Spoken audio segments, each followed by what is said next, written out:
안녕하십니까. 오늘 진행을 맡은 충북학연구소의 정민입니다. 인사드리겠습니다. 개회식 전에 잠시 몇 가지 말씀드리겠습니다. 오늘 행사에 대해서 간단하게 취지와 오늘 행사 진행 순서를 간단하게 말씀드리겠습니다.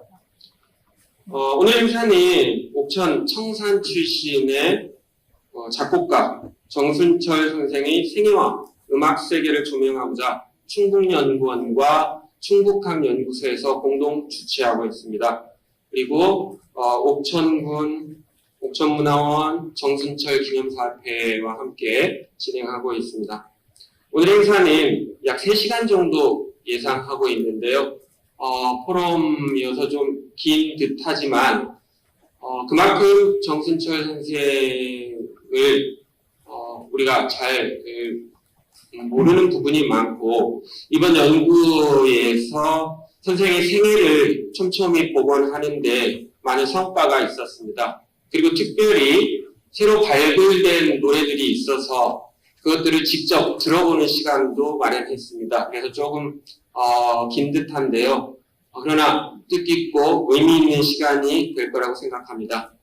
먼저 개회식을 시작으로 크게 학술 행사 일부와 중간에 동요 시연 공연이 있고요.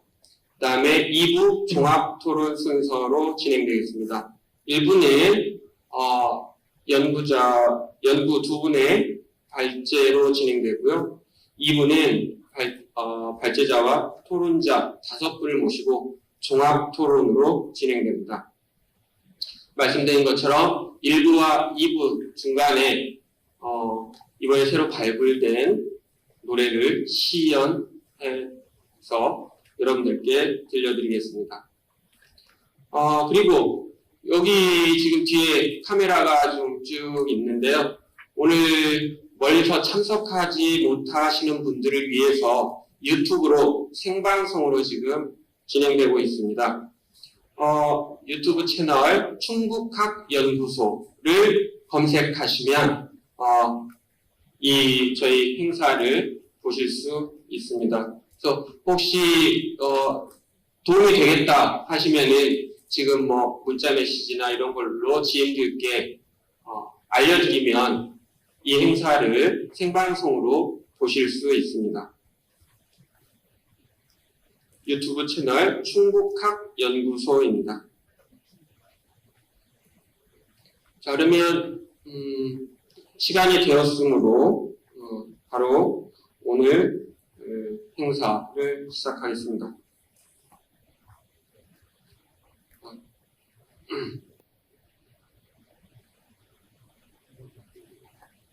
지금부터 정순철 한국동요의 추석을 놓다를 주제로 2022년 제1차 충북학 포럼을 시작하겠습니다. 먼저 국민의례를 거행하겠습니다. 모두 자리에서 일어나 무대 왼편에 태극기를 향해 주시기 바랍니다. 국회에 대하여 경례.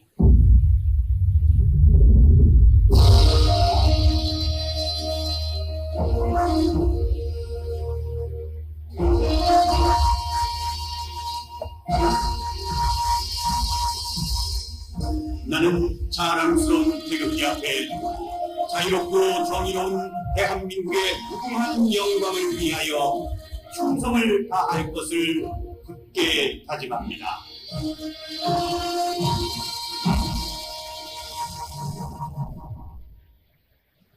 바로 이하 생략하겠습니다. 자리에 앉아주십시오.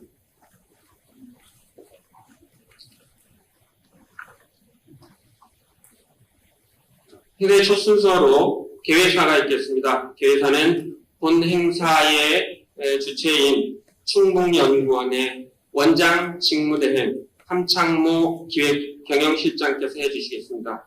함창모 실장님 앞으로 모시겠습니다. 큰 박수로 환영해 주십시오.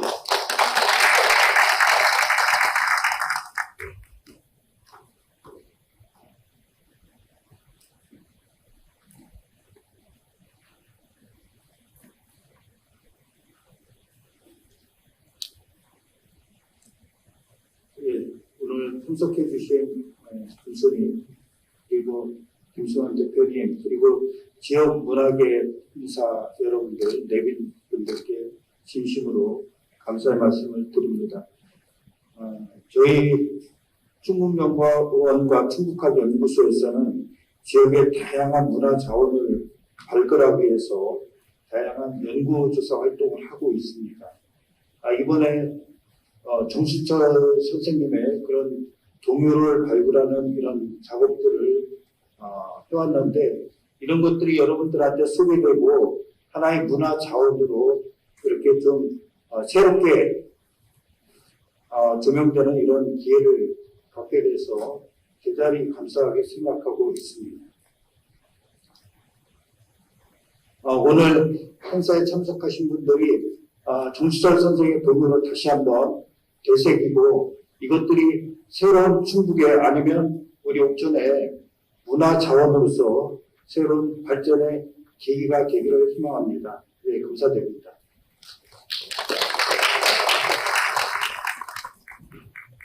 감사합니다.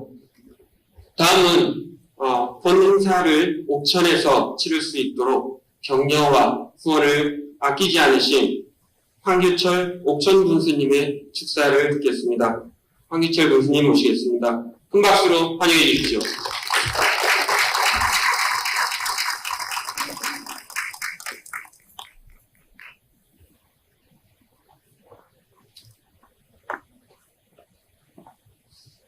네, 여러분 반갑습니다. 옥천 군수 황규철입니다. 우리나라 4대 동요 작곡가이자 강정한 선생님과 더불어 어린이 운동이 중심이며, 또한 동요 보급을 통해 민족 정치를 일깨웠던 우리 고장 출신 정순철 선생님이 위상정립 학술 세미나에 많은 관심으로 함께 자리를 해주신 모든 분들께 진심으로 고맙다는 말씀을 드립니다. 그리고 옥천군에서 발주한 정순철 위상정립 연구 용역을 성실히 마치고 그 성과를 널리 알리고자 학술 세미나를 계획하고 준비해 주신 우리 임기현 박사님과 한창모 충북연구원 기획경영실장님을 비롯한 충북학연구소 및 충북연구원 관계자 여러분께도 진심으로 감사의 말씀을 드립니다. 아울러 오늘 자리를 함께해 주신 우리 김승환 충북문화재단 대표이사님과 이규석 우리 정순철 짝짝꿍 우리 도교제 회장님, 또 우리 유정현 문화원장님, 또 유정현 예총 회장님을 비롯한 내빈 여러분께도 진심으로 감사의 인사를 드립니다. 또한 오늘의 자리를 잇게한 그 시작이었던 정순철 평전의 저자이며 오늘도 기조발전을 맡아주신 우리 도종환 국회의원님께도 옥천 군민을 대신해 진심으로 감사의 말씀을 드립니다. 짝짝꿍, 갈리피리 등 동요 작곡은 물론 방정환 선생님과 색동회를 조직하며 어린이 운동과 동요 보급을 통해 민족 운동을 이끌었던 우리 정순철 선생님에 대한 위상이 우리나라 동역탄생 100주년인 올해 정립할 수 있게 되어 매우 뜻깊은 일입니다.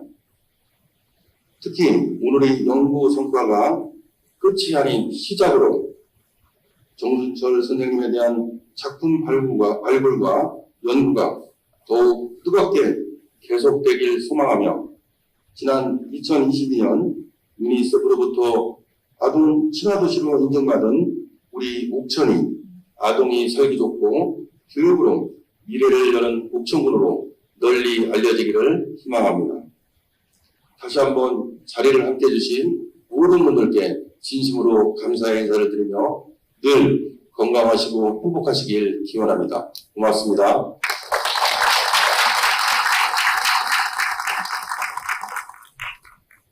감사합니다. 제가 정지용 선생님과 정수철 선생님의 책들을 좀 읽으면서 평소에 옥천에 관심이 좀 있었는데, 오늘 교수님 축사를 통해서 아동 친화 도시라는 것을 새롭게 알게 됐습니다. 앞으로 교수님께서 이 아동 친화 도시를 더욱 발전시켜 나가지 않을까 이런 생각이 듭니다. 그것이 그 길에 오늘 포럼이 조금이나마 도움이 된다면 정말 좋겠습니다.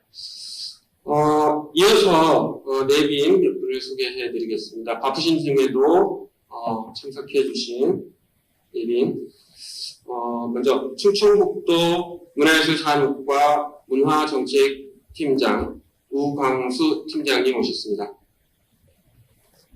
네, 이쪽 뒤에 계시네요. 그 다음에 옥천 문화의 부흥을 앞서서 이끌고 계신 유정현 옥천문화원 원장님 오셨습니다.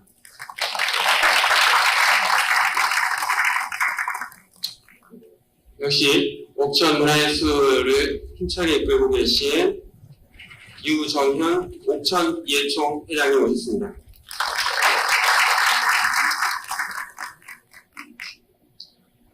옥천의 향토사를 이끌고 계신 옥천 향토사 연구회 전순표 회장님 오셨습니다.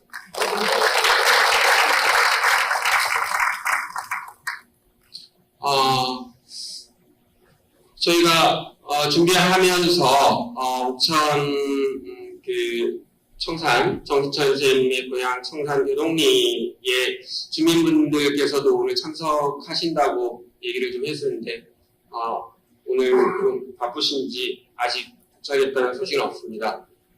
도중에라도 혹시 오시면 소개해 올리도록 하겠습니다. 시간이 여의치 않아서 참석해 주셨는데도 일일이 소개해드리지 못한 점 양해해 주시기 바랍니다. 그럼 바로 다음 순서를 진행하겠습니다. 자, 지금부터 본격적으로 학술 포럼 프로그램을 진행하도록 하겠습니다. 먼저 진행에 앞서 죄송한 말씀을 좀 드려야 되겠습니다. 저희들이 계획할 때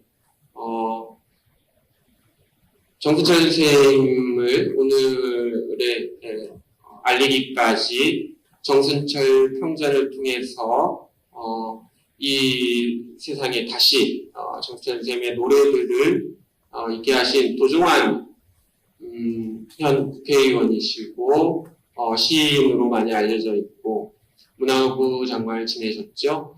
그래서 일정을 다 맞추고 다 했었는데 갑자기 이틀 전에 저희에게 연락이 좀 왔습니다. 도저히 이 상황이 참석할 수 없다고 이렇게 되어서 너무 죄송하고 송구하다는 말씀 꼭 전해달라면서 어떻게라도 좀 이 자리를 어긋나지 않게 해야 되겠다 해서 영상을 좀 보내오셨습니다. 그 영상을 먼저 좀 보시겠습니다. 여러분 반갑습니다. 도정환입니다. 오늘 충북학연구소와 충북연구원에서 옥천군과 함께 정순철 한국동의 초석을 의사라는 주제로 충북학 포럼을 준비해 주셔서 감사드립니다. 발제를 맡아주신 임기현 소장님과 윤미애 교수님께도 감사의 말씀을 드리고요. 토론에 참여해 주신 장정희 소장님, 조은경 선생님, 이규선 회장님, 또 정재원 대표님, 정현정 연구위원님, 좌장을 맡아주신 김성환 교수님께 감사드립니다. 또 특작품 어린이 협창단과 바리톤 최신민, 소프라노 이은선님께도 감사드립니다. 올해는 어린이 운동 100주년이 되는 해이면서 어린이날 100주년이 되는 해이죠. 전 세계에서 어린이날 100주년 행사를 하는 나라는 우리나라밖에 없습니다. 우리나라가 제일 앞서 있습니다. 유엔 어린이 헌장이 발표된 게 1924년인데요. 우리는 그 이전에 1923년에 어린이 해방선언이 나오게 됐죠. 이 운동의 핵심에 방정환이 있고 정순철이 있습니다. 물론 그 사상적 토대는 김기전 선생이 마련해 주시는데 김기전 선생은 해월 선생의 사상에서 이런 토대를 가져오게 되죠. 방금 해월 선생님 얘기를 했습니다만 정순철 선생은 해월 선생의 외손자이십니다. 정순철 선생의 어머니 최윤 여사가 해월 선생의 따님이시죠. 동화 혁명으로 인해서 세상에 나오시게 되고, 그리고 일제강점기 역사를 살다가 3.1운동을 거쳐서 동학과 3.1운동의 지도자들의 뒤를 이은 동학의 후손들, 송정의 실제 사위인 방정환과 해월의 유선자인 정순철, 이런 분들이, 또 김기절, 이런 분들이 어린이 운동을 이끌어가게 되는데요. 이 사상의 배경 속에는 어린이 가슴 속에도 하느님이 모셔져 있다는 거죠. 여성의 가슴 속에도 하느님이 모셔져 있고, 천한 사람의 가슴 속에도 똑같이 하느님이 모셔져 있어서 다 소중한 존재라는 인식들을 갖게 되고, 이것이 어린이 신여성 개벽을 통해서 문화적으로 구현되는데요. 어린이라는 말을 만들고, 어린이라는 잡지를 만들고, 어린이 문화운동, 어린이 운동을 하는 곳에 방정환이 있고 정수철이 있고, 정수철이 있는 곳에 또 방정환이 있는 이런 운동의 실천을 보여주십니다. 어린이지에 어린이들이 읽을 많은 글들과 노래들이 발표되지만 그 맨 뒤에는 소년소녀들이 작품을 투고하게 독재 투고란이 열려 있었는데요. 거기에 14살 윤석준, 16살 이원수, 12살 최순애, 이런 소년소녀들이 오똑이라든가 또 고향의 봄이라든가 오빠 생각, 이런 작품들을 투고하게 됩니다. 나의 작은 고향은 꽃피는 산골, 복숭아꽃 살고 꽃 보령진 날려를 시작하는 이 작품을 보다가 방정환 분이 분홍이 너무 평범해서 애기 진달래를 바꿔줬다고 하는데, 이분들에 의해서 우리나라 아동문화분단이 만들어지게 됩니다. 일본처럼 기타라 학고쇼, 사이조, 야수 같은 전문 시인들이 아동문화분단을 이끌어가는 것과 다르게 우리는 어린이들을 통해서 나온 소년문예가들로 아동문화분단이 이끌어서 나가게 되는데, 이건 어린이가 만들어낸 또 하나의 성과라고 할 수 있겠는데요. 여기 이 윤석준과 정순철이 노래를 함께 만들게 되죠. 그래서 1927년에 만든 어린이의 행진곡도 윤석준 선생이 작사를 하게 되고, 새나라의 어린이라든가 졸업식 노래도 다 윤석준 작사, 정순철 곡의 노래가 됩니다. 해방 이후에 우리가 부를 졸업식 노래가 없다고 해서 이걸 만들어달라는 부탁을 받고 또 두 분이 노랫말을 쓰고 그걸 만드는데, 빛나는 졸업장을 타신 형님께로 시작하는 이 노랫말을 외솔 최연배 선생이 보시다가 형님을 언니로 바꿔주고요, 동생을 아우로 바꿔서 지금의 노래가 되었다고 합니다. 이분들이 처음에 동정음악학교에 근대음악을 공부하러 갔을 때는 포부가 다른 것이었는데, 방정환 선생이 함께 자취하는 정수철, 임국영을 이렇게 만나서 소개해달라고 해서 같이 만나면서 어린이라는 노래를 만들어달라고 해서 임국영 선생이 만든 반달이 24년에 발표되고, 이게 전 국민이 부르는 처음 만들어진 근대음악이 되고, 우리나라 대중가요 윤신덕의 사회철미보다 먼저 나온 근대음악이 되겠는데, 근대음악을 공부한 1세대들에 의해서 만들어진 봉선화라든가 오빠 생각이라든가 박태준, 홍남파, 정순철, 임국영, 이런 분들이 우리나라 근대음악 1세대 이끌어가는 동요작곡가 되죠. 정순철은 신여성에도 많은 작품을 발표하고, 또 특히 여학교에서만 근무하면서 여성운동, 여성을 제대로 길러내는 일이 우리에게 주어진 또 하나의 역할, 그리고 책임이라고 생각하면서 여학교에 주로 근무를 하면서 여학생들을 많이 길러내서 어린이운동과 여성운동의 실천적인 면모를 보여주시죠.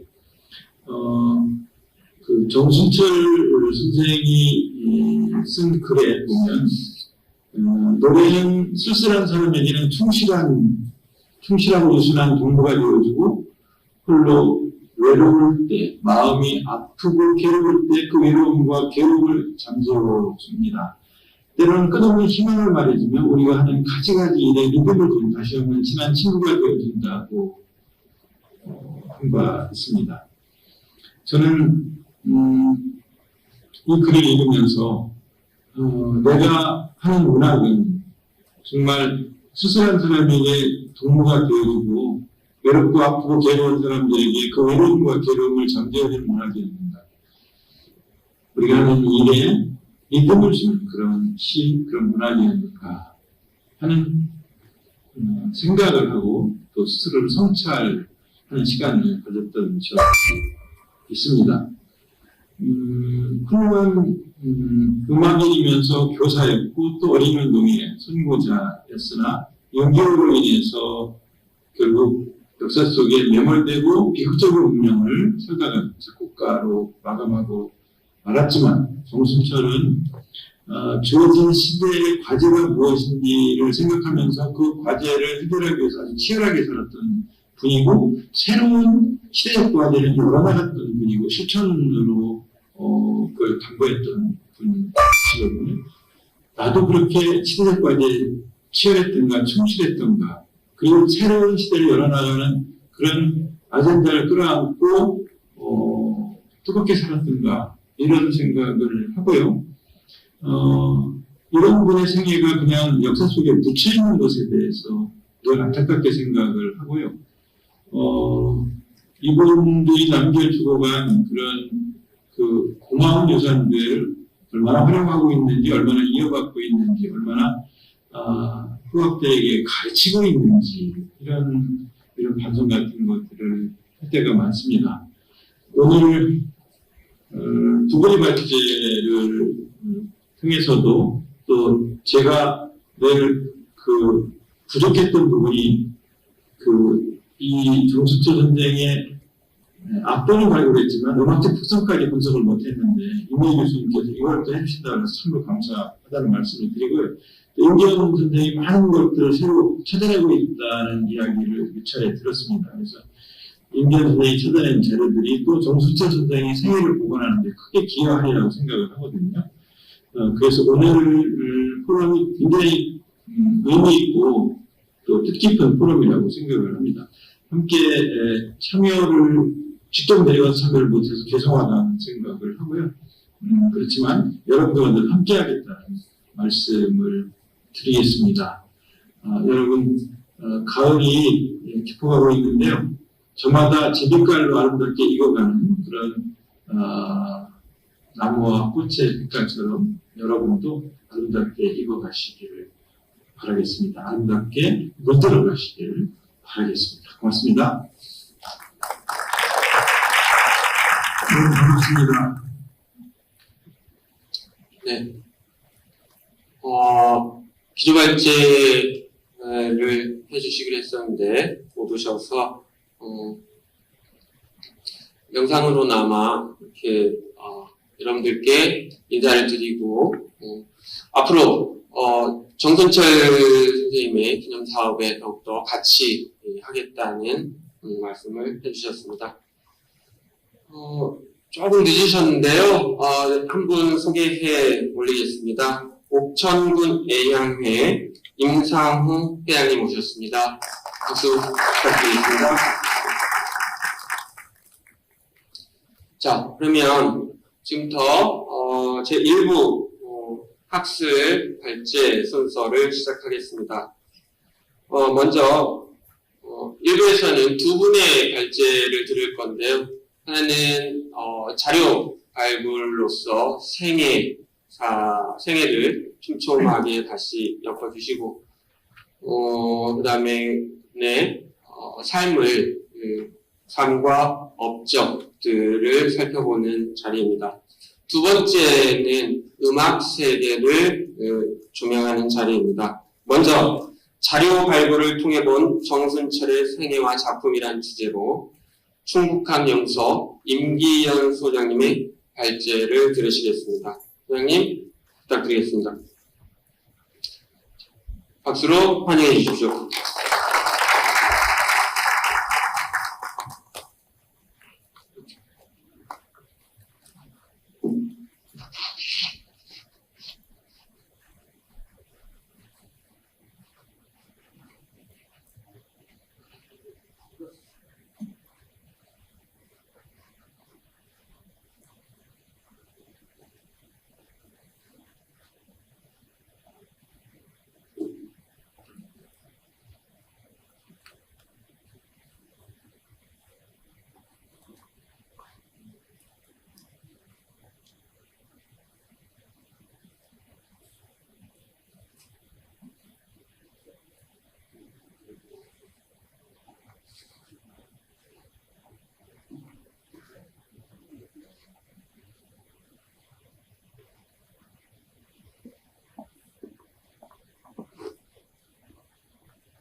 반갑습니다. 충북학 연구소장을 맡고 있는 임기현입니다. 고맙습니다. 저희가 처음에 이 연구를 할 때요, 저희가 처음 의뢰를 이렇게 받고 할 때 그런 걱정을 많이 했습니다. 혹시 친일하셨으면 어떡하냐. 그래서 우리가 뭐 4대 동료 작곡가, 5대 동료 작곡가로 불렀던 간에 그분들이 기념사업을 막 진행하고 있습니다만 하는 중에도 친일 논란이 있고 그랬습니다. 그래서 친일하지 않으셨나, 뭐 보는 관점이 다 다를 수 있겠습니다만 그런 관점, 그다음 하나는 또 저희가 어찌됐건 간에 작품을 많이 발굴을 해야 되는데 만약에 이 작품 발굴이라고 하는 게 전혀 없을 수도 있고 있을 수도 있고 그래서 그런 조바심들이 많이 났습니다. 근데 이 자리에 도정환 선생님도 많이 안 오셨지만 많이 도와주셨고 뒤에 우리 당정환 연구소장님, 장정희 소장님 계십니다만 적극적으로 도와주시고 하셔가지고 부끄럽지만 그래도 어느 정도 성과를 낼 수가 있었습니다. 저는 네 꼭지로 발표를 할 생각입니다. 결국 자료와 생애 복원이 되겠습니다. 그리고 나서 그분을 어떻게 정의하면 좋을까 그 위상을 생각해 봤습니다. 그리고 이거는 이제 앞으로 우리가 정순철 사학을 할 때 큰 혜택이라고 생각을 하는데요. 이분이 많은 글을 쓰지는 않으셨지만 몇 문장을 쓰신 것 같아요. 그 당시는 뭐 맞춤법 통일안이 된 것도 아니고 뭐 이렇게 한데 뭐 아주 위대하고 사상적으로 뛰어나고 이런 거보다도 사람의 마음을 움직이는 모든 인간은 노래를 부르지 않고는 살 수 없다는 것. 그러나 우리 그 시기에는 우리가 부를 만한 좋은 노래가 없다는 것에 대한 늘 안타까움을 갖고 계셨던 그런 분이셨던 것 같습니다. 그래서 우리가 흔히 뭐 일제강점기 때부터 4대에 준해서 이렇게 말씀들을 많이 하셨는데 가장 어떻게 보면 1950년에 이렇게 비운에 실종을 하시면서 제일 흐릿해진 거 아닌가. 이 사진이 상징적으로 네 분의 사진을 나란히 실으면서 보여준 거 아니냐 그런 생각을 해봤습니다. 제가 봤을 때는 이 네 분들 중에도 뭐 또 보는 관점이 다를 수 있겠습니다만 가장 우람한 어떤 우뚝선 부분이 있다. 그 중에 하나는 끝까지 친일을 하지 않으셨다. 뭐 그 이야기를 드릴 수 있겠습니다. 워낙 우리 도정환 선생님께서 우리 제목처럼 초석을 잘 닦아놓으신 위에 그럼에도 불구하고 이제 저는 조금 오류가 있고 공백이 있을 수밖에 없고 물론 제 연구도 마찬가지입니다. 앞으로도 보완이 되고 또 보완이 돼야 되겠죠.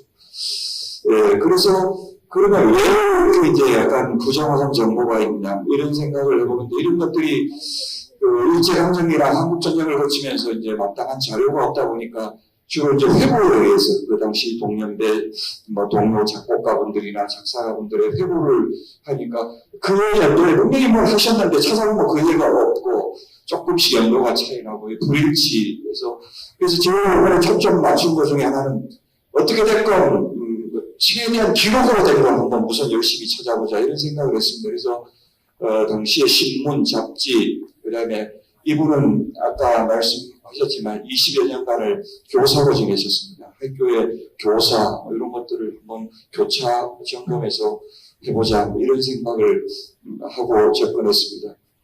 그럴 때 저도 이번에 연구하면서 이제 많이 알게 된 건데 새롭게 알게 된 건데 여기가 이제 동아일보입니다. 우리 조선일보나 동아일보에는 그냥 정순철이라는 이름이 나오지 않을 때도 있고 나올 때도 있고 나와도 요 정도의 간단한 정보인데 일제강점기 때 요 조선신문과 경성일보라고 하는 일본어 신문 국내에 들어와 있는 일본인을 위한 그 신문이 상당히 자세한 정보를 담고 있었습니다. 동일날짜의 이 신문을 보면 이쪽은 정순철 선생님이 뭘 하는지 전혀 모르지만 이쪽은 그분이 어떤 노래를 불렀고, 그때 반주자는 누구였고, 이런 정보들이 이렇게 싹 나옵니다. 그래서, 요 두 개의 일본어 신문에 초점을 맞추고요. 당연히 이제 국내 우리말 신문, 교사, 이렇게 해서, 그걸 바라본 게 이제 우리 이 동료집, 그 속에 혹시 정출 선생 거로 추측이 되는 게 없는가 열심히 찾아봤습니다. 그래서 저희가 이런 자료들을 찾았습니다. 이 말도 저는 감동이었습니다. 휴대폰만 갖고 있는 학생들에게 노래를 가지지 못한 어린이는 장난감을 갖지 못한 어린이보다 더 내적 생활이 쓸쓸하다. 한 말씀이 저한테는 귀하게 다가왔습니다. 저희가 도정환선 평전이 올 5월 달에 나왔는데요. 그 기준으로 해서는 이렇게 20곡이 새롭게 텍스트로 확정할 수 있었고요. 여기 기념사 앞에서 2008년도에 나온 책으로 기준하면 13곡이 새롭게 추가할 수 있었고요. 이 13곡은 기념사 앞에 곡은 출처 없이 나와 있는 게 많았습니다. 그래서 과연 그분의 작품이 맞는가 뭐 이런 고민들을 했는데요. 출처도 가급적 확인해 보려고 했습니다. 그래서 총 정순철 선생님은 이제까지 정설처럼 40여 곡 이렇게 되어 있는데 59곡, 59곡. 여기 보시면 이제 동료가 역시 많고요. 이번에 가곡, 가요가 2표를 저희가 찾을 수 있었습니다. 좀 찾기 어려웠던 게요, 에피소드 같지만 이 박물관에 갖고 있는 자료를 내놓지 않으려고 예를 들어서 가장 한 달 정도 이렇게 고생했던 자료이고요. 종론해버리는 음원만 있었는데 저희가 악보 확인은 처음이고요. 그 다음에 잘 보이실지 모르겠습니다만 야구는 한눈에 이분이 동료 작곡가를 넘어서 일단 저는 음악의 전문가는 아닙니다만 악보가 훨씬 복잡하고 가곡 가을밤도 마찬가지입니다. 이 두 곡은 오늘 80년 만에 90년 만인가요? 오늘 불러지겠습니다. 가곡으로. 그 다음에 오늘 우리 짝짝꿍 합창단에서 산으로 가자가 불러지겠습니다. 불러지는데 이게 의미가 있다는 것은 1940년대로 공백기로 있었습니다. 41년도에 이런 작품을 쓰셨다는 거죠. 이런 작품을 이것도 이제 매일 신보에 발표하신 거니까 목표도 없던 게 아니라 그때 쓰신 작품입니다. 그 다음에 오늘 또 암흑기에 발표하신 최신보와 나뭇잎을 오늘 공연이 있겠습니다. 그래서 그다음에 실명이 참 많았는데 어떻게든 그분의 작품에다가 작사가를 실명을 두는 거는 아쉬울 것 같아서 우선 신문제로의 원본을 찾아서 실명을 확인해 보려고 했습니다. 근데 이건 오늘 장명희 소장님이 또 이야기해 주시겠습니다만 이 물새로 저는 이제 어떤 거는 이 물새라고 하는 작품이 그 당시 많이 불렸던 작품인데 허일봉이라고 되어 있고 어떤 거는 또 허삼봉으로 되어 있고 그래서 윤석정 선생님이 허삼봉이 혹시 방정환 선생님가 아닌가 그래서 저는 이제 허이봉이 나오든 허사봉이 나오든 이거는 이제 방정환 선생님이 했을 확률이 높다. 그런 이유는 이제 그 당시에 진짜 방정환 선생님이 위대하셨던 거는 애들 원고가 모집되지 않으니까 또 알아보거나 시험의 수준이 안 되니까 당신이 필명을 보통 윤석정 선생님은 20개 썼다 그러고 또 저기 선생님은 그 제대신문자를 보면 총 39개를 썼다 이렇게 하시는 분도 있더라고요. 이런 부분은 오늘 어미새나 어미새도 실종으로 되어 있었는데 김혜숙이라고 하는 가사가 발견됐습니다. 되게 흥분했는데 또 오늘 우리 소장님이 또 지적해 주시고 서로 토론하도록 하겠습니다. 그 다음에 최초 가요는 의미가 있는 게 이제 짝짝꿍이 맨 처음에 울더라군이 웃는다 이렇게 나와 있고요. 길 잃은 까마귀, 엄마 잃은 까마귀 이게 이제 처음에 동시 작품일 때는 처음에 나올 때는 길 잃은 까마귀가 아니라 엄마 잃은 까마귀였다 이런 것도 알 수 있고요. 풍경이라는 작품도 출처가 없었는데 이제 당시 조선일보에 자료를 찾았고요.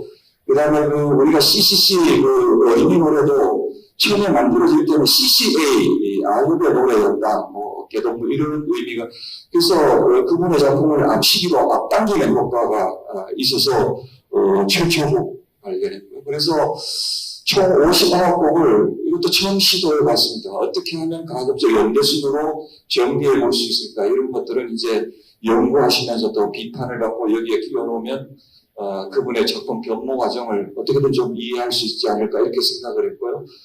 이 제목과 가사까지는 확인했는데 악보가 미확인된 작품을 저희가 11곡을 찾았는데 꼭 찾고 싶었던 게 이제 조선올림픽의 노래였습니다. 그러면 이걸 찾게 되면 국가적인 공식 그 노래에 졸업식 노래만 쓰셨던 게 아니라 지금 대한체육회화에 해당되는데요. 그때 경향신문이 3만 부를 찍어서 이화여대 합창단이 장관이었던 노래 부른 게 기록은 분명히 남아있는데 지금 악보가 관련되지 않고요. 그 다음에 여기 그 엄마 생각이라는 작품 보면 그냥 가사만 읽어도 좋더라고요. 눈물 나더라고요. 이게 처음에는 우리 마을 선생님이 이 색동호회가 노래 비판받았던 게 너무 슬픈 노래를 의지하는 거기 때문에 많이 부르는 거 아니냐. 좀 저어했지만 나중에는 시골이나 도시어들 전부 다 이 노래만 불렀다는 게 마을 선생님이 자유신문에 쓰신 글인데 가사는 확보했지만 역시 악보를 찾지 못했습니다. 과제입니다. 그 다음에 제목만 확인 가능한 작품도 찾아봤고요. 그 다음에 이분이 아동부, 그 다음에 이게 학에서 최초의 어떻게 보면 뮤지컬에 해당되는 여기에 음악 감독하고 작곡을 맡으셨는데 이거 꼭 찾고 싶었는데요. 분명히 정수조 선생님이 하셨는데 그 당시에 지금도 있는 그 공연되는 이 작품이 악보가 안 들어왔던 것 같아요. 가사만. 그래서 그 곡의 뮤지컬 곡의 악보를 이분이 다 쓰셨는데 지금 발굴이 되지 않습니다. 그래서 총 해보니까 이분이 100곡 이상의 작품을 최소한 100곡 이상이다. 앞에서 우리가 확보한 거 이렇게 이 수는 물론 윤교근 선생의 뭐 120편 뭐 이렇게 되는 수에는 적을지 몰라도 가장 많은 작품을 남겼다. 그 다음에 저희가 그 당시에 발매했던 정수조 선생 이름으로 11곡의 1930년대 음원을 찾았습니다. 그래서 이거 레코드 광고 홍보고요. 여기 보시면 전축을 파는데요. 엄마 앞에서 짝짝꿍, 아빠 앞에서 짝짝꿍, 자녀의 정서 교육을 위해서 이 전축을 사다 이렇게 나와 있습니다. 추궁기 전축에까지 짝짝꿍이 나올 정도로 그 당시에 짝짝꿍이 대단한 인기가 있었습니다. 저희가 20년에 좀 가까이서 쉽게 찾을 수 있었던 자료였지만 국립중앙도서관에 묻혀서 도저히 나올 수 없었던 자료는 우리 도정환 쌤이나 여러분들이 애를 주셔가지고 찾았던 게 이제 그 당시에 히트곡 중에 하나가 안 나오네요. 늙은 잠자리가. 그 다음에 기고문을 우리 연구소장님이 도와주셔서 찾았는데요.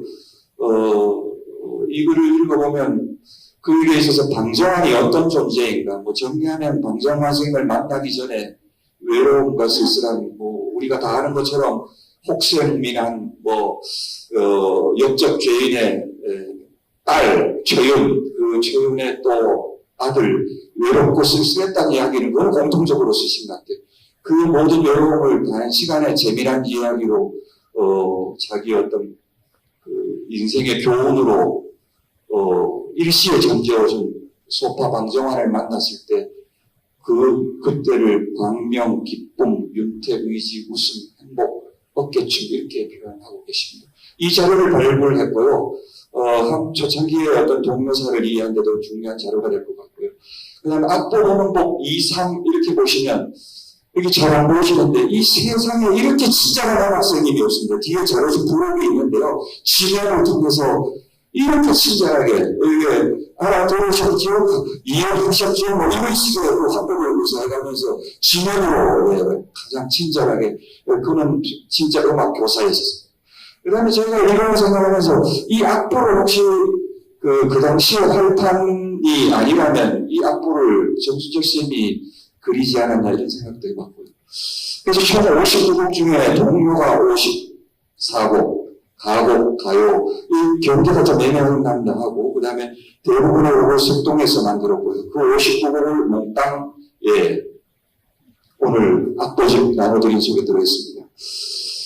제자로 봤을 때 이분은 그 자연을 많이 그리고 있습니다. 막 까치, 까마귀, 특히 새해 곤충류 많은데요. 우리 청산하면 아름다운 자연환경하고 이렇게 나중에 기념사업 할 때 될 것 같고요. 제가 어려웠던 거는 정수철 선생님의 곡이 다 쓸쓸함만 있는 거 아니냐. 물론 제 기준입니다만 의외로 유희, 재미, 설렘, 기대 이런 것들이 많았습니다. 그래서 우리가 짝짝꿍을 그 당시에 제일 인기 있었던 곡으로 알지만 그때 제가 신문자를 열심히 봐서 확인한 결과로는 이 애보는 애기가 그 당시에 장안의 화제였습니다. 이 노래에 맞춰서 전 유치원이 율동대회를 할 정도로 애 베개 업고 뛰고 그 다음에 오줌 싸게 똥 싸게 이런 걸 했어요. 우리의 관점으로 그때를 해석하기는 좀 그것이 하지 않나 이런 생각을 자꾸 반성하게 됐습니다. 이번에 하신 거는 어린이날 행사, 지금 우리가 말하는 어린이날 행사를 당연히 생각하시면 아니고 한 달을 준비했죠. 어떻게 보면 아동해방선언의 캠페인이라고 보시면 되겠죠. 어린이날을 참여하셨고요. 그 다음에 색동의 동요동부, 그 다음에 경성보육 녹양의 세계 아동세술 관련인데 우리가 한 줄로 이렇게 표시하기에는 방정환 선 말씀에 의하면 4년간 준비했는데 왜 준비하냐? 세계 20개국의 아동작품을 모으는데 편지한다고 하는데 2달 걸렸다. 4년을 준비했는데 그럼 거기서 정순철 선생님은 방정환 선생님의 그림자였겠죠. 진열부를 맡았습니다. 그래서 아마 제 생각에는 조선의 아동인 걸 깨달은 건 이때가 처음이지 않았을까. 전 세계 작품, 20개국의 작품입니다. 그 다음에 부대 행사도 해가지고 수시로 한국에 와 있는 외국 아이들이 율동도 하고 이런 부대 행사 장면이고 그 다음에 이제 나이를 좁혀서 세계 아동예술 전람회를 했습니다. 요거는 요거는 우리 전 조선 유화 작품 전시 귀엽죠. 그 다음에 이 빨간 표시로 된 거는 동료동부의 밤이라는 그 행사에 전부 정순철 선생님이 관여하십니다. 동료동부의 밤은 그분에 의해서 진행됐다고 봐도 과언이 아니고요. 그 다음에 이 부분도 우리가 다 잊지 말아야 될 거는 말로만 우리가 현장을 많이 다니셨다 이렇게 했는데 제가 직접 보면 현장을 얼마나 다녔는지 지금 언론 보도에서 확인된 건 24회입니다. 24회인데 현장을 다니셨는데 아까 소파의 연민이나 기록글을 보시면 수시로 다녔다고 이렇게 표현하십니다.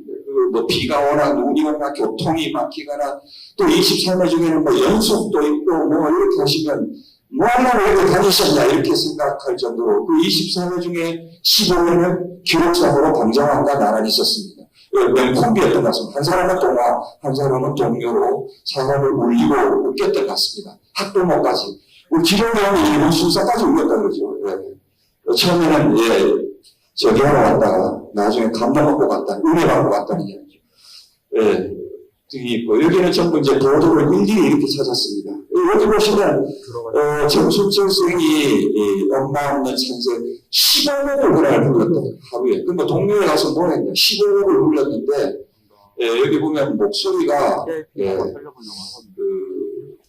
청아하다고 하셨어요. 목소리도 그리고 또 옥천 없었으면 좋겠다 싶어서 눈이 빠지게 찾았습니다. 근데 영동만 2번 다녀가셨어요. 영동 다녀가시고 그 다음에 이거는 다 우리가 여기서 먹어도 이 기록은 어느 누구도 깰 수 없는 경성방송 지금으로 말하면 KBS인데 53회 라디오 출연하셨습니다. 53회 출연하셨는데 이때까지 우리 모든 연구 논문이 맞다면 이분이 제일 많이 출연하셨는데요. 그러니까 전 국민에게 라디오 방송을 통해서 동요 우리말과 정신을 일깨우셨다. 그 중에 가장 많은 게 강연이었는데요. 24회였습니다. 24회였는데, 여기 보시면 강연하는 프로그램을 1회 6회 이렇게 이제 한 번 하면 6회짜리도 있고 1회짜리도 있고, 시간 보시면 1시간 훨씬 이상씩 늘 시간을 같이 하시고, 그러니까 오늘 정리하자면 4대 작곡가 중에 아이들 앞에서 동요를 시연하면서 직접 실현하면서 노래하면서 하신 분은 이분밖에 저는 없다고 생각합니다. 이렇게 경성방송국에 53회를 출연한 어떤 분도 없습니다. 왜냐하면 윤무경 선생님은 간도에 가셨기 때문에 26년에 그래서 우리 윤석준 선생님의 이 라디오 방송이 어마어마하다. 일제학교 교육에서 강제되는 창가를 그나마 귀하게 했던 라디오 방송을 통해서 전 국민이 우리말을 잊지 않도록 했다. 이런 이야기가 있고요. 그 다음에 우리가 말하는 게 중에 조선가요협회가 있는데요. 이분은 가요도 관심이 있으셨던 것 같습니다. 그 다음에 조선의 베토벤이었는데요, 별명이. 저는 머리카락 때문에 베토벤인 줄 알았는데, 진짜 베토벤 한국 최초의 레코드 음악회를 하셨고요. 거기에 해설을 맡으셨고, 진짜 베토벤에 대해서 잘 알았던 분이십니다. 그 다음에 이것들을 꼭 하고 싶은데, 이분은 성악곡을 불렀는데요. 쥐 마스네의 비가 뭐 자작곡도 부르시고 했는데, 여기 보시면 바리톤 솔로로 되어 있습니다. 그리고 여러 곡에 그가 만든 곡들이 불려지기도 했습니다. 그 다음 방송에서 정순철 곡의 테너 이승학의 소개로 되는 장면들이 있습니다. 오늘 두 곡을 들어보시겠습니다. 그래서 제2차 일본 유학도 결국은 이제 성악 때문에 가셨다. 이 좋은 성악가하고 좋은 동료 작곡가이면서 동료 시연가가 별개가 아니라고 생각하셨던 거 아닌가. 근데 해방 이후에는 또 성악을 하시잖아요. 그래서 오히려 우리말 정서 회복이나 이런 현장 방문에 더 치중하셨던 거 아닌가 싶고요. 제가 이번에 찾은 것 중에 일제 강점기 말에 중동학교에 근무하셨던 기록을 찾았습니다. 또 41년 이후에는 일절 등장하지 않습니다. 거리를 두신 것 같고요. 이게 어떤 분의 글일까요? 전시할수록 민중으로 하여금 부드럽고 명랑한 감정과 생활을 갖기 위해서 예술이 노력하자. 누군지는 말씀드리지 않고 치료의 행적을 남기지 않았습니다. 그 대신에 중동고등학교의 국문학자 우리가 고전문학 하셨던 그 이병주 교수님의 글에 여기서부터 제가 찾아 들어갔습니다. 우리 중동교관은 마지막 3절까지 불러야 자립정신을 제대로 할 수 있었다. 그때 교과를 외워서 점수를 주신, 교과를 다 외워서 써야만 점수를 주신 멋쟁이 정수철 쌤이 계셨다. 이 글이 있었습니다. 그래서 찾아 들어갔는데 중동고등학교 교직원 명단에도 나오고 졸업 앨범에 나오십니다. 39년에, 이제까지 우리 정서는 39년과 41년에 일본 유학을 하신 거로 되어 있었는데 39년에 중동고등학교 졸업 앨범에 나오고 계십니다. 그래서 이 중동고등학교 교관은 국어학자 권덕규가 쓰고 민족 음악을 했던 안기영이 작곡한 곡을 다 외워서 써야 했던 38년부터 우리말 금지가 사실은 학교에서 우리말 금지가 되는 시절에 당신이 아이들에게 이렇게 하셨다는 이야기는 결국은 그만큼의 각오가 있으셨던 거 아닌가 이런 생각을 했습니다. 그래서 시간이 없으니까 언론에 첫 등장하는 거는 소년운동을 진행하자 강연한 게 23년이고 마지막 언론에 등장하는 건 48년에 노래동무에서 고아원 방문하는 이야기가 이분의 48살의 일이었습니다. 언론에서 시종일관 그는 저는 되게 상징적이라고 봤습니다. 그리고 50년은 여제자에게 납치, 납북, 비운의 생을 마감하셨습니다. 그래서 이제까지 우리가 알고 있었던 이 교사 근무는 좀 달라져야 되겠습니다. 그리고 그가 근무하는 학교는 다 천도교와 관련 있고 여고라는 것도 조금 더 수정이 됐으면 좋겠습니다. 중동고등학교는 여자 학교가 아니죠. 그 다음에 여성교육, 여성교육. 이 보육학교라고 하는 것은 최초의 직업 학교였습니다. 여성으로서는 유치원 교사를 양성하는. 여기에서 당신은 가장 열정을 다했던 정순철생이라고 이용구가 표현하고 있고요. 그 다음에 이 참새 노래를 왜 동덕여고에서 됐느냐, 이런 생각 고민도, 이 동덕여고에서, 그 당시에 가장 유명했던 제자 중에, 그 동요 가수 중에, 홍남파가 울고 3일간 울었다는 서금량입니다. 동덕여고 제자. 이거는 경성보육의 두 제자들입니다. 활동을 열심히 했던, 정순철 쌤의 제자가 되겠고요. 그래서 저희가 한 가지 시간이 가다가 꼭 말씀드리고 싶은 게, 우리가 오늘날 아는 동료의 협력청은 초등학생이라고 하고 싶은데, 여기 보면, 나이가 16, 18이 제일 많이 어린이 잡지를 봤습니다. 그 다음에 아까 말한 세계 아동 예술전람회 3탄 친구들 보면, 나이가 17, 18입니다. 그래서 우리가 자꾸 초등학교로 헛걸시킨 게 아니라, 정순생이 대상으로 하셨던 그의 동료는 훨씬 더 그 대상의 폭이 넓었다. 그런 것도 우리가 서로 같이 공유했으면 좋겠고요. 연구원 선생님이 말씀하신 정수철 선곡에는 깊이가 있고 신비스러운 데가 있었다. 인상 좋고요. 그래서 우리가 적어도 잊지 말 것은 친일의 오점을 전혀 남기지 않았다는 거. 색동의 회원들까지도 정의섭 이용구 남기셨고요. 작곡가들은 대부분이 다 5점을 남기셔서 인터넷 치기만 하면 예, 이렇게 나옵니다. 그 다음에 또 이것도 꼭 하나 기억하셨으면 좋겠습니다. 뭐 이분들을 비난하고자 하는 소리는 아닙니다. 분명히 비우셨습니다. 그러나 이분은 끝까지 한국을 지키시고 현장을 지키셨습니다. 그러면서 그는 독보적인 동료 보급가였습니다. 시연하셨고 현장 방문하셨고 방송 출연을 한 전 국민의 동료 선생님이었습니다. 예, 어린이 운동, 동료 보급 운동. 아까 우리 반달 이야기를 하셨는데 정수조 선생님은 예, 한국 창작 동료사에서도 결코 뒤지지 않는 예, 말씀드리고요. 예, 여성교육, 아까 음악교육 말씀드렸습니다. 신여성 교육. 아까 제가 넓고 지나갔는데 보면 정수조 선생님이 근무하실 때 그 학생들이 한 70%가 다 취업을 하는 거, 네, 그렇게 되어 있었습니다. 그러니까 어떤 여성으로서의 뭐랄까요, 사회적 어떤 그런 역할을 하는데도 기여를 하셨다. 아까 말한 뭐 뮤지컬 곡이나 그다음에 가곡가의 면모, 그다음에 신호래 운동에 참여하셨던 거, 서양 음악에 대한 이해 이런 것들이 같이 공유됐으면 좋겠습니다. 그다음에 정수조 선생님의 그 노래방이라고 할 수 있는데요. 우선 좋은 노래를 지어줘야 된다. 저급한 유행가를 부르는 아이들을 욕할 수 없다. 그 대신에 우선 좋은 노래를 그 좋은 노래를 만들어주고 보급하는데 예, 평생을 바치신 분이다. 그 다음에 윤석준 선생님에 가려면 예, 박해와 가난 속에서도 불행한 어린이들의 행복을 위해서 스스로 썩어 한 줌 걸음이 되신 분들이라가 예, 제 마음에 들었고 표현이 나머지 이 분들은 4대 작곡가, 5대 작곡가는 다 훈장을 받으셨습니다. 유일하게 예, 못 받으셨습니다.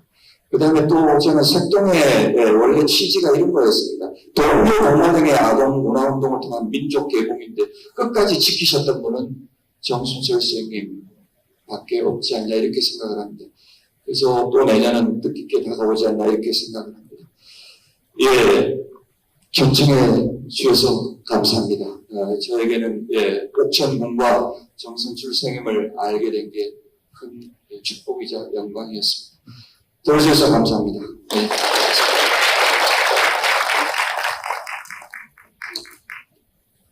고맙습니다. 굉장히 그 자료집을 보시면 아시겠지만 자료집 분량도 굉장히 많습니다. 그래서 그것들이 새로 발굴된 것들이 대부분이어서 그것들을 다 말씀드리려면 뭐 하루 종일 얘기해도 나쁘지 않은데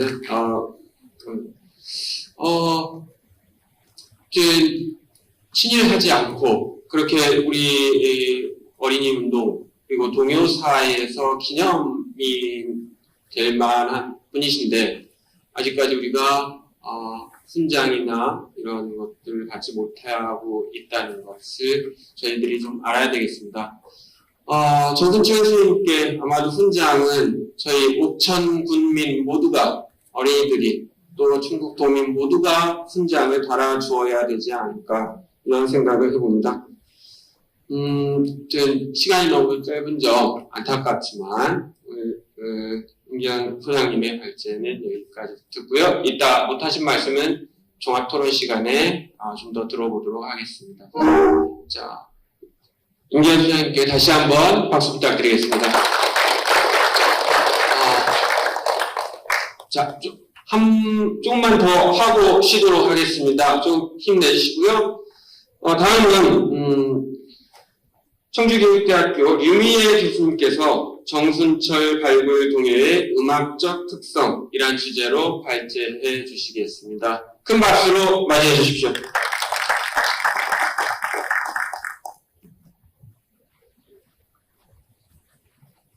안녕하세요. 청주교육대학교 류미혜라고 합니다. 앞서서 임기현 박사님께서 워낙 열정적으로 마음을 담아서 정순철 선생님에 대한 배경을 말씀을 좀 해주셨어요. 저는 처음에 임 박사님께서 음악적인 특징에 대해서 이 작품들을 좀 분석을 해주시고 또 아이들을 현장에서 자주 접하는 일인으로서 어떻게 작품들의 음악적인 특징들을 보시는지에 대해서 좀 공감될 수 있도록 작품 분석 및 여러 가지 상황들을 좀 보시는 시야라든지 관점들을 같이 나눠주셨으면 좋겠습니다라는 부탁을 받고요. 연구에 참여를 하게 됐습니다. 59곡의 악보들을 쭉 받고 사실은 제가 연주하는 사람으로서 또 현장에서 아이들을 가르치는 사람으로서 종종 하는 말이 있습니다. 사람을 보고 작품을 봐라 라는 얘기를 하지만 거꾸로 연주해야 되는 사람 또 음악적인 작품들을 볼 때는 악보를 봐라. 악보를 보고 그 악보에 쓰여져 있는 사람이 누구인지를 봐라. 이렇게 얘기를 하거든요. 그래서 저는 이제 악보를 먼저 봤습니다. 그래서 임기현 박사님께서 여러 가지 지금 앞서 그 발표해 주신 것처럼 굉장히 열정적인 내용들을 저와 공유하고자 하셨어요. 그런데 제가 박사님께 부탁을 드렸습니다. 제가 악보를 다 볼 때까지 이 정순철 선생님이라는 인물에 대해서 저는 좀 객관성을 가지고 악보를 먼저 보겠습니다라고 말씀을 좀 드렸거든요. 제가 제일 먼저 이 발표 자료 만들고 또 이 자리에 오기까지의 자료들을 좀 준비하면서 어떤 생각을 하게 됐느냐면 동요라는 것에 대한 정리를 조금 먼저 정립하고 이거에 대한 생각을 가져봐야겠다라는 생각을 했습니다. 그래서 여기서부터 좀 말씀을 드릴 건데요. 앞서 도종환 국회의원 또 선생님께서 교수님께서 말씀 자제하셨듯이 동요라는 것이 특정되게 국한되지 않아야 한다라는 말씀을 하셨거든요. 근데 이 동요를 어디서부터 시작해서 어디까지로 볼 것이냐에 따라서 지금 이후에 정순철 선생님의 곡들을 어떻게 볼 것인지의 방향성이 굉장히 달라질 수 있다고 생각을 했습니다. 그래서 동요는 제가 한자가 약한데요. 제가 일부러 한자를 적어 놨습니다. 아이동자죠. 어린아이들. 근데 아까 임기현 박사님께서 말씀하셨어요. 정춘천 선생님께서 동요라고 얘기하는, 노래라고 얘기하는 부분들의 대상은 지금 이 자리에 같이 해주시는 분들이 생각하시는 어린아이가 아니다.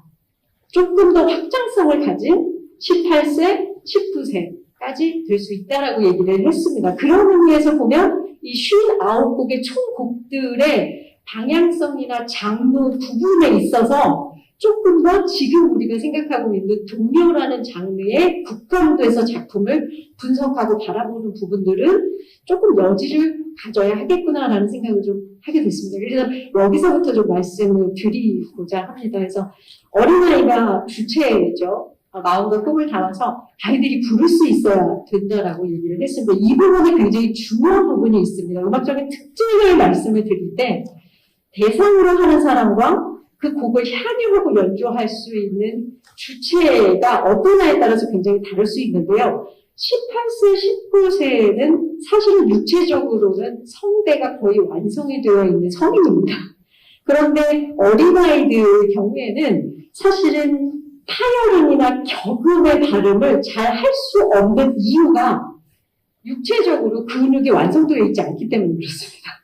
그리고 폐활량 부분도 역시 마찬가지고요. 이런 부분들을 감안해 본다면 정순철 선생님의 59곡이 지금 생각하는 동요의 국한에서 꼭 동요는 맺고 가요는 맺고 무슨 곡은 맺고 이렇게 얘기하기보다는 대상을 바라보고 노래를 해야 되는 사람, 주체에 대한 사랑을 담고 이 대상자가 노래를 진짜 잘할 수 있도록 어떻게 해야 될까라는 생각을 좀 더 담지 않았을까 하는 마음을 갖게 됐습니다. 그런 생각을 좀 갖게 돼서 이런 말씀을 먼저 드리고요.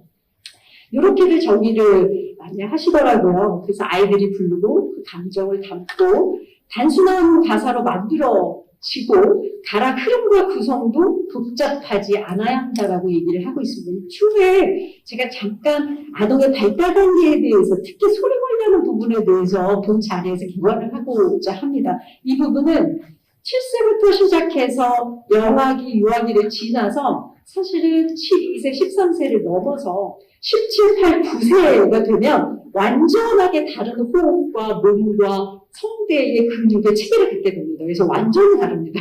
근데 하나의 악기가 이렇게 자라나고 변화하는 과정을 통과하는 부분이거든요. 근데 그 대상을 아까 교단에 이제 임경극 박사님께서도 말씀을 해주셨지만 교단에서 가장 오래 교직 생활을 하셨던 분이기 때문에 그 대상을 바라보고 이 작품들을 쭉 상황에 맞도록 써오신 분이 아니신가. 정말 진정한 교육자시고 또 대상을 불주하시는 분이시구나라는 생각을 악보를 보면서 했습니다.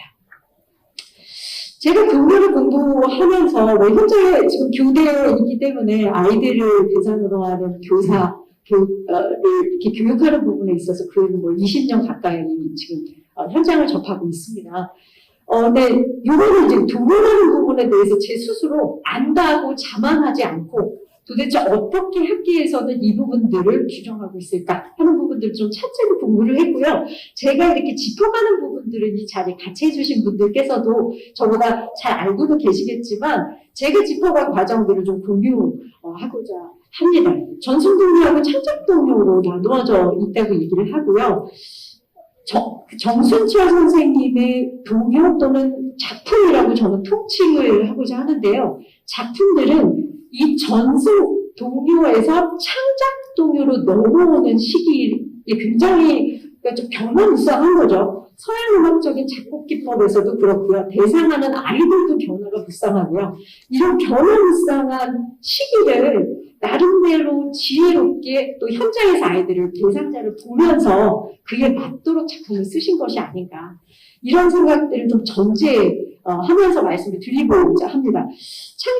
전선생님은 이렇게 말씀들을 하시더라고요. 이게 한국민족문화대백과 사전에 아주 자세하게 설명이 되어 있는데 이렇게 인터넷상에 좋은 자료들이 있는데 사실은 이걸 잘 찾아가지는 않는 것 같습니다. 저도 이번에 아주 찬찬하게 잘 공부를 했는데요. 국어문화 핵심의 용어가 될 수 있을 것 같고요. 서민들의 일상생활이 핵심 용어가 될 수 있을 것 같습니다. 근데 정순철 선생님의 가사를 본자리에서는 59곡의 가사들을 다 낱낱하게 펼칠 수는 없고요. 가사들을 쭉 보면 임경 박사님 그 원고에도 한번 살펴보시면 좀 쓸쓸함이 주가 됩니다. 그런데 포인트는 쓸쓸함이 주가 된다고 해서 무조건 쓸쓸하게만 나타내지는 않았습니다. 오히려 유희와 그 아래서 위트를 담고 계십니다라고 강조를 하셨는데요. 저는 이건 너무 당연한 거 아닌가. 음악을 바라보다 보니까 이건 당연하다. 왜? 아이들은 잘 슬프지 않습니다. 아이들은 늘 현주를 삽니다.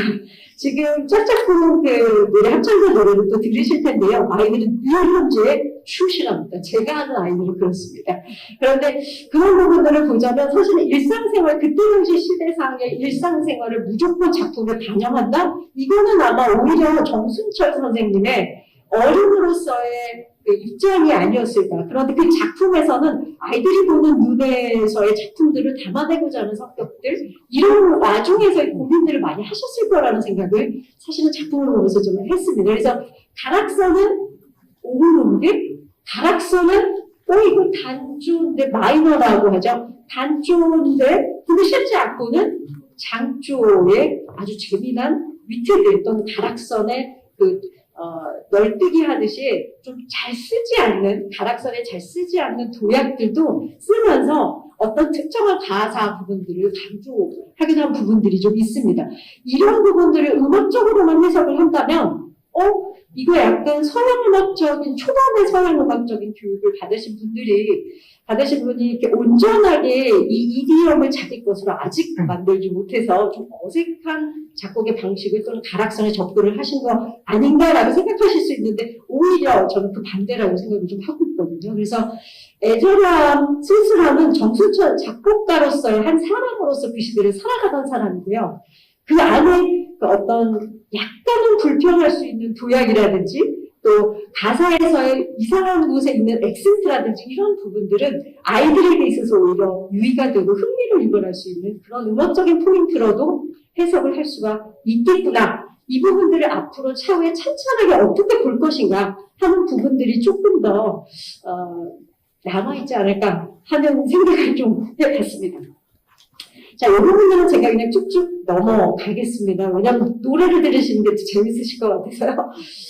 요거는 제가 한번, 요거 아까 그 반달이라는 부분, 뭐 이런 부분들은 박사님께서 발표를 잘 해주셨는데요. 이렇게 좀 표를 저는 좀 정리를 좀 해봤습니다. 그래서 1920년대 이제 처음으로 창작 동요, 우리나라의 창작 동요라고 하는 전래 동요나 민요의 베이스를 하지 않는 또는 구별문학의 베이스를 하지 않는 기반을 두고 있지 않은 소위 말해서 진짜 순수한 개인의 창작물로서의 창작 동요가 시작된 게 움튼 게 1920년 정도라고 생각을 하고 있고요. 자료가 이렇게 정리가 아주 잘 돼 있더라고요. 그래서 이렇게 좀 소개를 해드리면서 또 30년대는 교회, 아까 20년대는 잠깐 보셨겠지만 여기 색동의 중심으로 동요가 많이 발표됐다고 얘기가 나와 있습니다. 30년대는 단체, 또 공연 방송이라고 할 수 있는데 경성방송이라고 아까 지금 이 박사님께서 말씀을 해주셨는데요. 방송들을 통해서 이 노래가 보급이 됐다라고 얘기를 합니다. 지금 파란색으로 되어 있는 부분들은 나름대로 그 당시에 좀 조명하고 다른 확장성을 가진 작품 활동을 하셨던 분들이거든요. 그래서 이렇게 40년대 해당되는 학교 교과서를 중심으로 해서 노래가 많이 소개가 됐다고 하고요. 50년대 이제 들어서 KBS 방송국 개몽운동 중심으로 해서 새 동요가 보급이 됩니다. 아마 지금도 제가 알기로는 저희가 초등 수준의 교과서에서는 지금 국정교과서에서 국민정 교과서로 체계가 바뀐 지가 좀 됐는데요. 국정교과서, 국민정 교과서에서 여전히 이 노래들은 아마 다 알고 계실 것 같아요. 파란 마음, 하얀 마음이라고 해서 5학년 교과서에 나오는 교과서인지 혹시 알고 계시는지 모르겠어요. 여기 어린아이들 앉아있는데 혹시 이 노래 아세요? 잘 모르세요? 모른다고 얘기하는데요. 자, 이런 곡들이 이제 아직까지도 저에게 많이 사랑받고 또 교과서에 실린 곡들이 있습니다. 60년대 이후의 창작 동요는 이렇게 정리를 해봤습니다. 그래서 국제음악교과서가 개편이 됐고 실제로 아직도 초등 2000년대에서 2010년대를 기준으로 해서 사실은 어린아이들의 그 합창이라든지 가창이라든지 동요가 죄송한 제 표현입니다만 개인적인 표현입니다만 바닥을 쳤습니다. 그래서 지금 아직도 올라오지 않고 있는 상황인데요. 1980년대부터 시작해서 2000년, 2010년 초반 정도까지 각 지역에 뭐 동요 발표대회, 합창 경연대회, 뭐 발표 이런 건 다 합창이었습니다. 다 가창이었고 다 노래였어요. 그래서 굉장히 활성화가 됩니다. 그 활성화가 되는 베이스가 1950년대, 그러니까 20년대를 필두로 해서 창작동요가 만들어지면서 40년대 기반으로 50년대 동요들이 아직까지도 굉장히 많은 사랑을 받고 있고요. 80년대 이후, 요거는 아주 죄송합니다. 지금 여기 창작동요의 변천에 따른 음악적 특징 및 경향이라고 해서 연구 논문이거든요. 이게 논문인데 1980년대부터 시작해서 한 2000년, 10년 정도까지 지금 우리나라에 알려져 있는 동요의 특징들에 대한 얘기들을 하고 있는데요. 지금 이렇게 한번 살펴보게 되면 4분의 4박자 주로 사용하게 됩니다. 아마 음악적 특징, 지금 제 발표에 토론을 해주셨는데, 토론 원고를 너무 꼼꼼하게 잘 작성을 해주셨는데, 4분의 4박자가 가장 많이 나옵니다. 정순철 선생님의 59곡 중에서도 4분의 4박자를 근간으로 하거든요. 그래서 주된 사용을 합니다. 여기서 박자를 변화시키고, 또 마디의 가락선의 길이를 변화시키는 부분들을 좀 사용을 하게 됩니다. 이거 2000년대 기준으로 한 동요의 특징이에요. 다양한 변화 리듬골이 사용이 됩니다. 샘내리 빠르기 변화도 굉장히 다양하게 나타난다고 하는데요. 이거는 아이들의 인지 능력이 굉장히 달라졌기 때문에 그렇습니다. 그래서 당연한 것들이고 아주 자연스럽게 달라지는 부분이고요. 서양 음악에 기반해서 임시표 사용 빈도가 늘면서 반응 개종 요소가 많이 들죠. 그래서 어쩌면 지금 제 영상에서도 노래를 하나 들려드릴 텐데요. 그 노래가 음원도 그렇지만 사실은 가락선 자체가 굉장히 단순하고 단조롭고 현대적으로 듣는 동요와는 좀 달리 들리실 거예요. 그 이유 중에 하나가 서양적인 기법에 근거하지 않기 때문입니다. 아까 말씀드렸죠. 시대상을 배경으로 해서 작곡된 곡이다. 제가 이 부분을 강조하는 이유는 지금의 현대적인 음악적 요소 특징으로 정수철 선생님의 작품을 바라보고 그 작품의 난이도와 완성도를 판단한다고 한다면 그렇게 판단하는 부분들이 많은 여지를 가져야만 한다라는 말씀을 드리고 있는 부분입니다. 그렇다고 정수철 선생님의 59곡이 음악적으로 온전하게 어떤 미숙함이나 아쉬움이나 앞으로 더 나갈 것들이 없이 완벽하다 이런 말씀을 드리는 부분은 아닙니다. 인간이었기 때문에. 그렇지만 지금의 입장에서 이 곡들을 보면서 너무 단조로운 것, 또 단조로운 것, 이러이러한 특징에 있어서 오류가 있는 건 아닌가 하는 생각들은 사실은 시대상을 이해하고 노래를 그때 당시에 했어야 되는 친구들을 대상자를 이해하고 작품들을 바라봐야 되지 않을까 하는 말씀으로 이 배경으로 말씀을 좀 드립니다.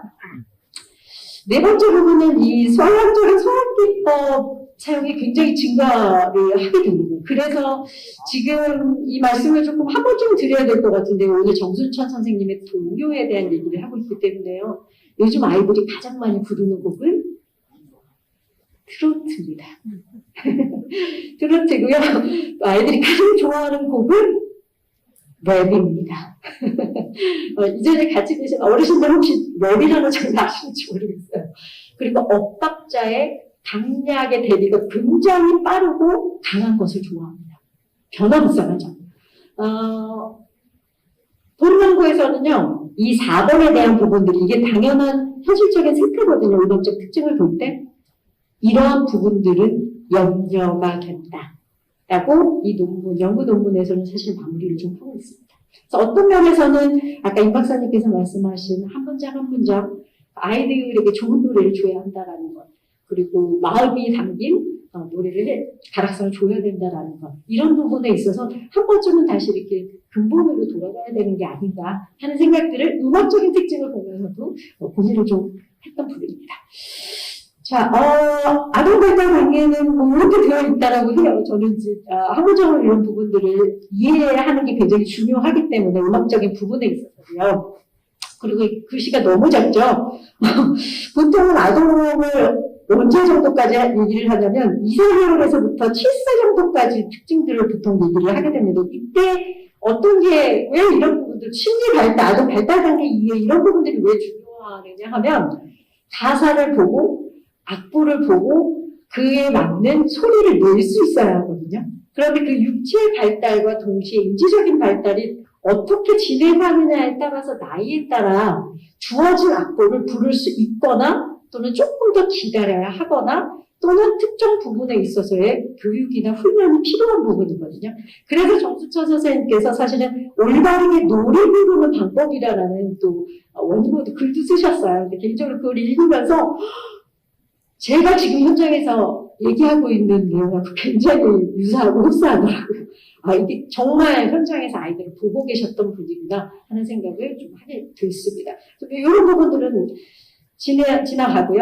악보집을 받으셨겠지만 59곡을 지금 악보집 다 받으셨거든요. 이렇게 지금 발표문이 실려져 있는 자료집하고 악보집을 받으셨는데 악보집은 꼭 가져가십시오.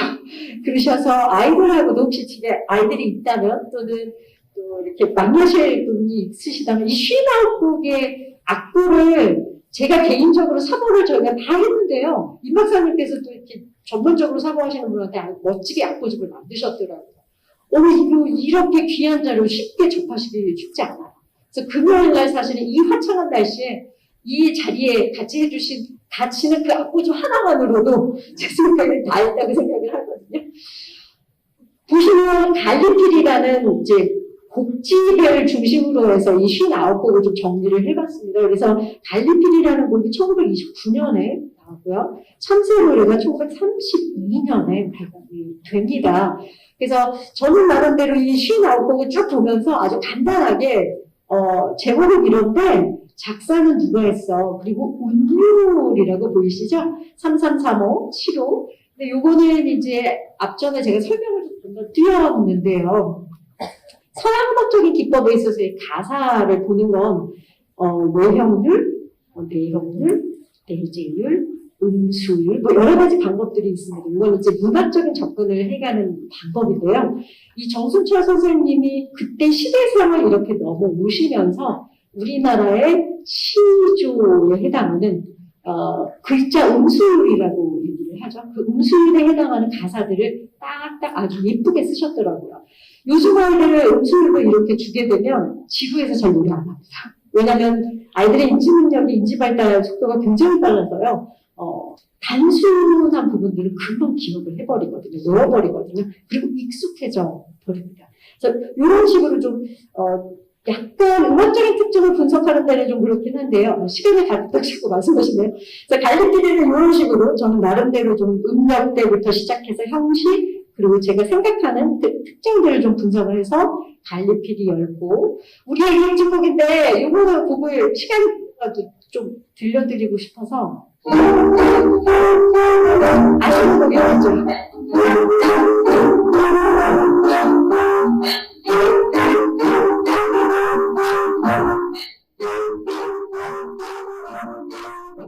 이것만 듣고 넘어가겠습니다. 너무나 잘 알려진 곡이라서 지금 임 박사님께서 본 연구 발굴을 통해서 발굴을 하신 음원입니다. 저 참새 노래는 이렇게 분석을 똑같이 해서 제가 18곡을 간단하게 정리를 좀 했습니다. 아쉬운 건 한 곡 한 곡 가지고 있는 특징이 있습니다. 본자리에서 다 풀어놓을 보따리가 한 바가지인데 시간상 그렇게는 못하고요. 가장 중요한 본 연구에서 새롭게 발굴된 곡들입니다. 합창 곡집으로는 포함이 되어 있지 않고요. 요 중에서 제가 쭉 좀 넘어가면서요. 산으로 가자가 이제 짝짝꿍 합창단 어린이들이 예쁜 옷을 입고 무대에서 들려줄 곡인데 악보를 한 번쯤 보시고 곡을 들으시면 좋으실 것 같아요. 산이 부른다, 산이 부른다 이렇게 노래가 되는 부분이거든요. 악곡을 보통 분석할 때는 핵심 키가 어디에 있는지를 봅니다. 이 음을 중심으로 해서 가락선을 어떻게 진행하는지를 분석을 하게 되는데요. 들어보시면 약간은 스쳐 진행을 하지 않기 때문에 음들이 뛰어서 불편한 착지하는 곳이 있긴 합니다. 그런데 오히려 그런 곳이 귀에 들어오실 거예요. 그래서 가사를 보시면 여기 한번 합창단 노래를 들으면서 여기 한번 기억해 보세요. 검은 바위 폭포도 롤롤하고 하는 부분들이 묘한 착지를 하는데요. 귀에 딱 꽂히실 거예요. 근데 이런 부분들이 아이들이 음잡기가 쉽지 않은 부분이거든요. 실제로는 왜냐하면 예상을 하는데 예상하지 않은 곳에 착지를 해요. 그래서 아주 재밌게 저는 들었던 부분입니다. 그 법락이라는 부분은 사실은 이 자리에서 좀 같이 분석을 하면서 말씀을 드리고 싶었는데 시간은 저희가 휴식 시간을 잘라 먹을 것 같아서요. 너무 예쁘죠? 우리나라에 가장 많은 나비라고 합니다. 범나비예요. 개인적으로 저는 범나비를 나비를 좀 무서워하긴 하는데요. 뻔데기를 좋아합니다. 이 범나비 노래를 지으셨는데 보시면 가락성이요. 따라라라라라라라 자 여기 들어오셔서 따라라라라라라라 똑같죠?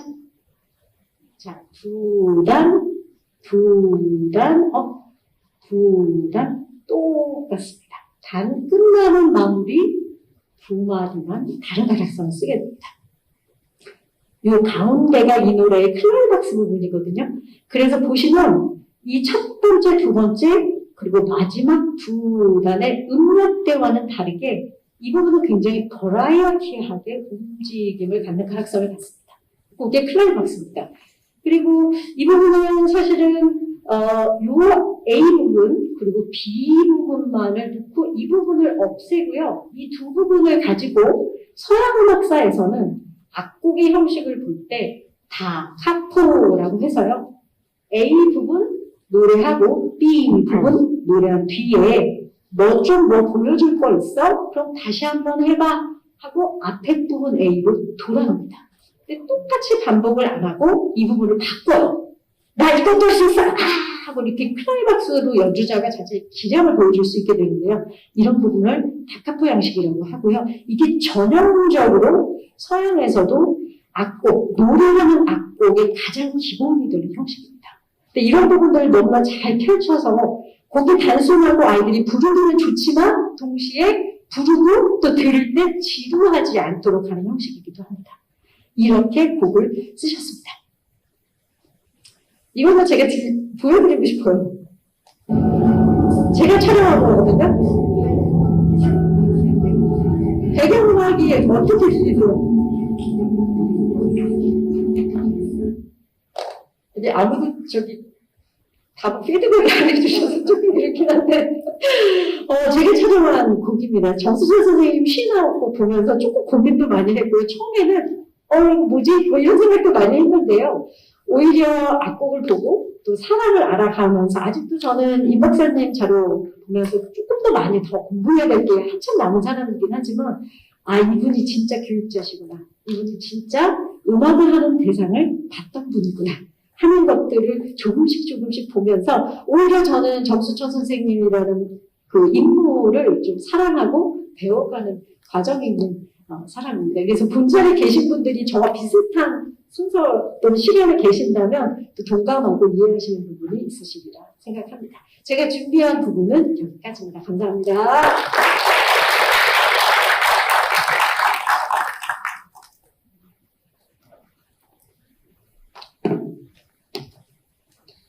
네, 발제해주신 이민혜 교수님 감사합니다. 수고하셨고요. 잠시 휴식 시간을 갖도록 하겠습니다. 오랜 시간 동안 들어주셔서 감사하고요. 지금이 20분이니까요. 약 5분 동안 좀 휴식하도록 하겠습니다. 밖에 간단한 다과가 준비되어 있습니다.